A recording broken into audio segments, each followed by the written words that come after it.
Sejam todos bem-vindos a essa primeira aula depois da introdução sobre o sono. E essa aula, o sono do atleta, será dividida em três partes, sendo a primeira a avaliação do sono do atleta.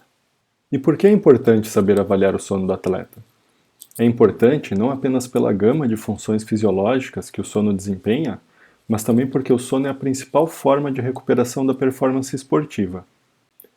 Existem basicamente três formas de avaliar o sono do atleta, que são a polissonografia, os diários de sono e a actigrafia. A polissonografia é o padrão ouro, a forma mais completa. Vai avaliar diversos parâmetros fisiológicos, como as ondas cerebrais, fluxo de ar pelo nariz, movimentos respiratórios, oximetria. Então é uma avaliação bastante completa e que vai integrar todos esses parâmetros fisiológicos para se ter uma resposta mais completa sobre a qualidade do sono do atleta.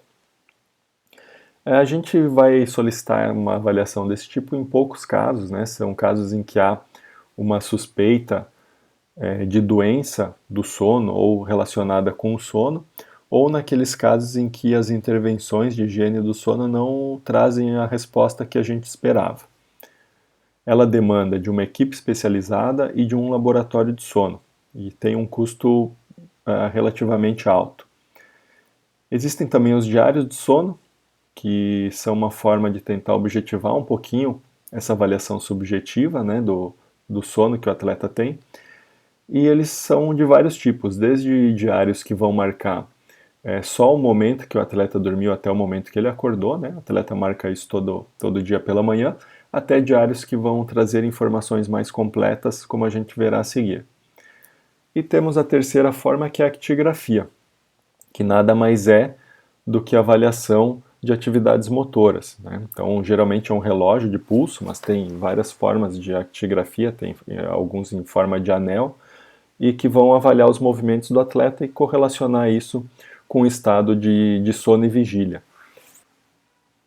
O mais importante é que a actigrafia é validada em atletas. Então é um recurso que a gente pode utilizar em atletas de forma a objetivar um pouco mais essa avaliação do sono.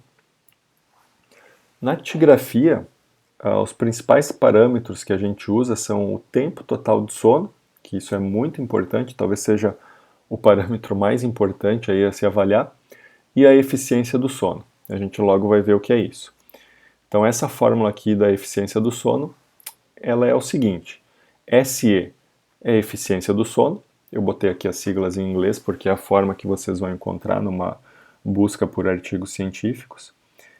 O tempo total de sono, né? Então SE, eficiência do sono, é tempo total de sono dividido pela duração do episódio de sono. Geralmente isso é multiplicado por 100 para termos o resultado em termos percentuais.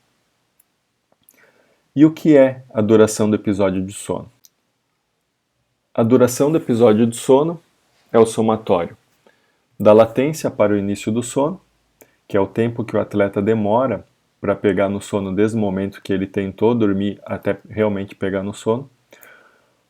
O tempo total de sono, que é o tempo realmente que o atleta passou dormindo durante a noite. O tempo acordado após o início do sono, que são o somatório dos momentos em que o atleta acordou durante a noite. Por exemplo, acordou à meia-noite, demorou 5 minutos para voltar a dormir, 5 minutos. Depois acordou às 3 da manhã, foi ao banheiro, até voltar para a cama e pegar no sono de novo foram 10 minutos, já são 15. Né? Então, o somatório desses pequenos intervalos de tempo acordado durante a noite. E o tempo tentando dormir depois do despertar realmente pela manhã, que seria aquele tempo que o atleta fica na cama depois de acordar, tentando dormir e até levantar da cama. Então, por exemplo, se o atleta acordou às 7 da manhã, mas ficou tentando pegar no sono ainda até às 7, 8, são 8 minutos somados aqui. Vamos mostrar aqui um exemplo hipotético, né, de duração do episódio de sono. Um atleta que deitou às 9 da noite, mas realmente pegou no sono às 9h15, então ele teve uma latência até o início do sono de 15 minutos, que é somado aqui.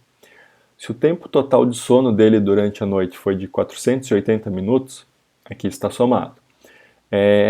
Suponhamos que ele acordou algumas vezes à noite e o tempo total acordado durante a noite foi 15 minutos. Soma-se aqui. E pela manhã acordou às 7h10 e ficou na cama até às 7h15, tentando dormir mais um pouco, se espreguiçando, são somados mais 5 minutos. Então, nesse caso, a gente tem um atleta em que o tempo total de sono foi de 480 minutos, mas a duração do episódio de sono foi de 515 minutos. Então, para a gente descobrir a eficiência do sono desse atleta, a gente simplesmente joga na fórmula esses dois valores e a gente tem aqui que os 480 minutos de tempo total de sono, divididos pelos 515 minutos da duração do episódio de sono, correspondem a 0,93 ou 93% de eficiência do sono. Uma eficiência de sono acima de 85% é considerada normal e acima de 90% é considerada muito boa. Então quanto maior a eficiência de sono, melhor. Não necessariamente. Uma eficiência de sono muito alta, por exemplo 98%, pode indicar que o atleta está dormindo pouco, está tendo um tempo total de sono muito curto. Tá? Então a gente tem que sempre avaliar esses dados em conjunto. Então falando um pouquinho mais sobre a actigrafia. Aqui a gente tem alguns modelos de actigrafia em que a gente vê a acurácia desses aparelhos. E realmente é uma acurácia, na maioria deles, boa, né? Chega próximo a 90% em relação à polissonografia, que é o padrão ouro. A questão aqui é que elas podem subestimar e superestimar algumas fases do sono. Por exemplo, aqui a gente tem o Oura Ring, que é aquele anel, que não é relógio, né? Ele subestima o sono REM e as fases de sono não REM mais leves e superestima o sono não REM profundo. Então, ele serve bastante para avaliar o tempo de sono e a eficiência de sono e serve muito bem para avaliar longitudinalmente o sono desse atleta em relação a viagens, competições, em relação a intervenções de higiene do sono para melhora do sono. Quando a gente compara a actigrafia com a polissonografia, em atletas a gente tem que levar em conta alguns fatores. Talvez o mais importante seja qual vai ser o limiar sono-vigília, ou seja, qual a contagem de atividades, né, quantas atividades por intervalo de tempo, aqui no caso por minuto, em que a gente vai considerar como atleta acordado ou dormindo. Então, se a gente joga, por exemplo, aqui como 20 atividades por intervalo de tempo, por minuto, como sendo o limiar entre sono e vigília, a gente tem uma concordância com a polissonografia não tão boa, de cerca de 80%. Mas se a gente joga o limiar para 80, né, acima de 80 atividades por minuto o atleta está acordado, de forma resumida é isso, e abaixo de 80 atividades ele está dormindo, ou seja, uma sensibilidade maior aqui para o sono, a gente já tem uma acurácia de 89,5%.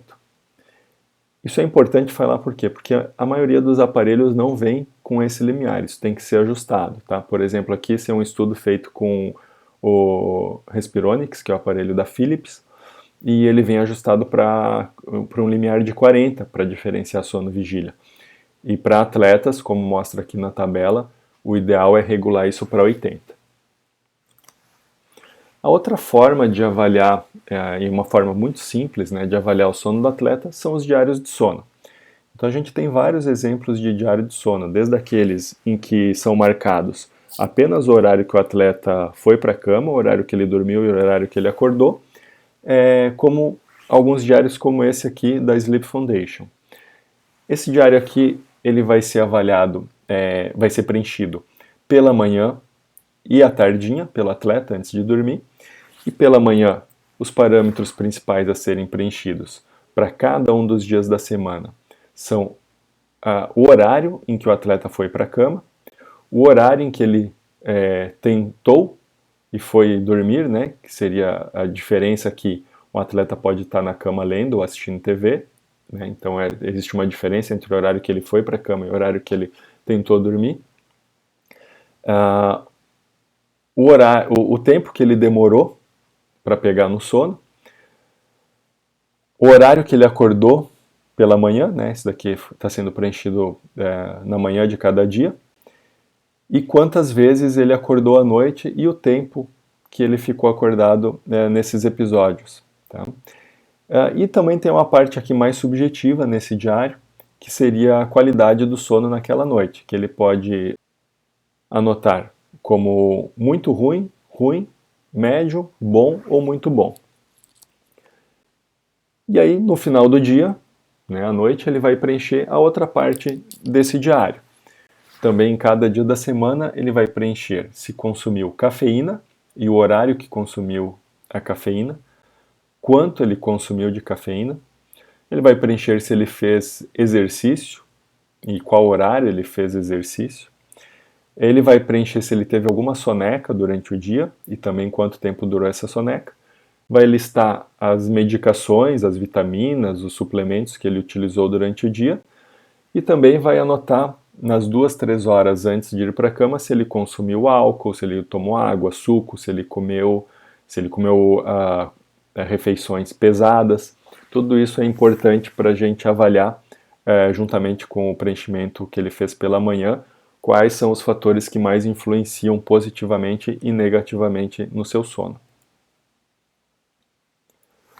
De forma geral, as mensagens que eu gostaria que ficassem aqui nessa aula são que existem formas acessíveis para se avaliar o sono do atleta, basicamente os diários de sono e a actigrafia, e que apesar delas não terem uma concordância perfeita, falando aqui especificamente da actigrafia, não ter uma concordância perfeita com a polissonografia em termos de diferenciar qual fase do sono está acontecendo em cada momento, a actigrafia é muito boa para avaliar tanto o tempo total de sono quanto a eficiência de sono, e tanto a actigrafia quanto os diários de sono são importantes para avaliar longitudinalmente a qualidade de sono do atleta em relação a treinos, competições, viagens, e também para se avaliar a resposta de determinadas intervenções de higiene do sono na qualidade do sono desse atleta.